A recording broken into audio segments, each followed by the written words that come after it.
FDR said it best. The only thing we have to fear is fear itself. And there's nothing to fear about this beer.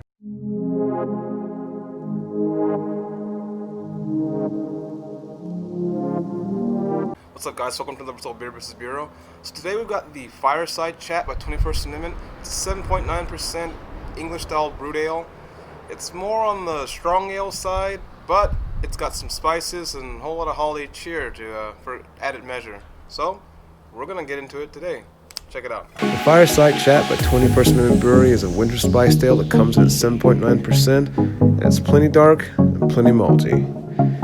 It's got nice little cinnamon notes, chocolate notes in the finish, and it comes out more like a strong ale than anything else, but it's definitely got the English style going on, and it's got FDR on the cover.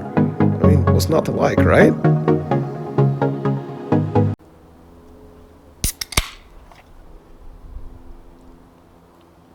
As you can see, it's nice and dark. It's kind of like, it's got a cinnamon tonality to it. As to be expected with these types of English style ales, you've got a nice big pillowy, pillow top head, kind of like a mattress. So like I was saying earlier, it's also very dark, which is more indicative of a strong ale. So it's kind of the best of both worlds, English and I guess strong ale. It's got the type of aroma that just makes you want to say ho ho ho. Not really. Forgive me, that was bad. No, really. It's got a very nice Christmassy aroma. The spices and the cocoa nibs, I believe they use in this, are just very rich, very pleasing, very titillating the nose. A beer that you can enjoy near a fireside.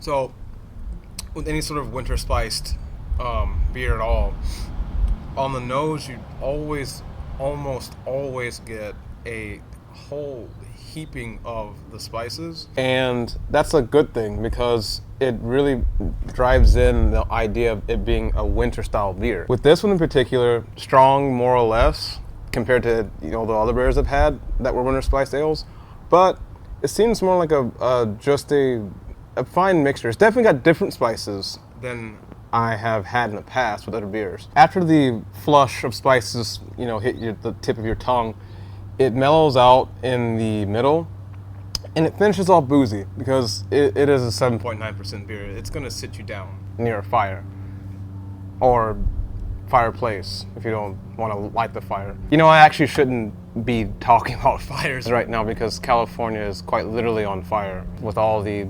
wildfires that have been going on recently. The Thomas fire, the Skirball fire, just fires all over the place. So, not sure if this is quite appropriate, but it's always an appropriate time for beer. And of course, my heart goes out to all the families that have lost their homes, lost their businesses, lost their lives to these fires.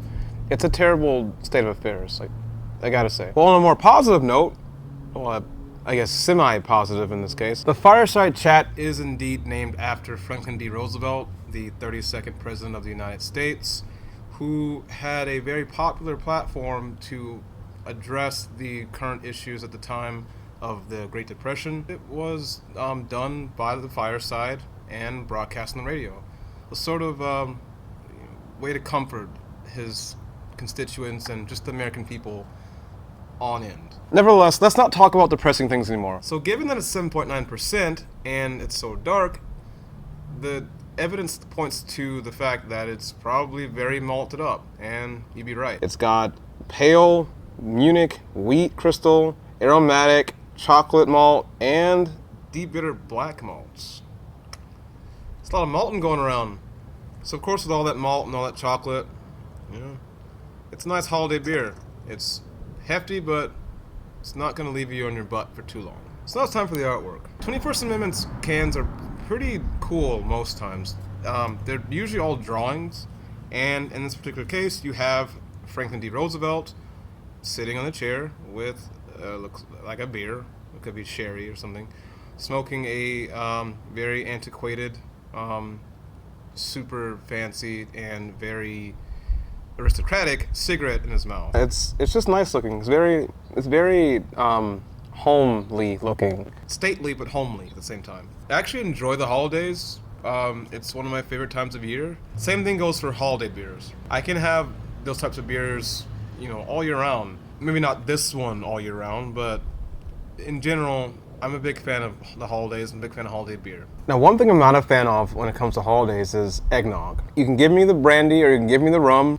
Just putting, eggs and heavy cream together just doesn't sound like something I want to put in my mouth and drink. The only time I like them together is when you're making some sort of dessert or, confectionate. Well, guys, if you like this episode, please make sure you push the like and subscribe button. And please share with your friends and family, fellow beer drinkers, potential beer drinkers, and anybody who might even be remotely interested in my content, because I will forever love you for it. That being said, cheers. And always drink better beer. Oh, and happy holidays, by the way. Or Merry Christmas, or Hanukkah. Sorry. Anyways, cheers.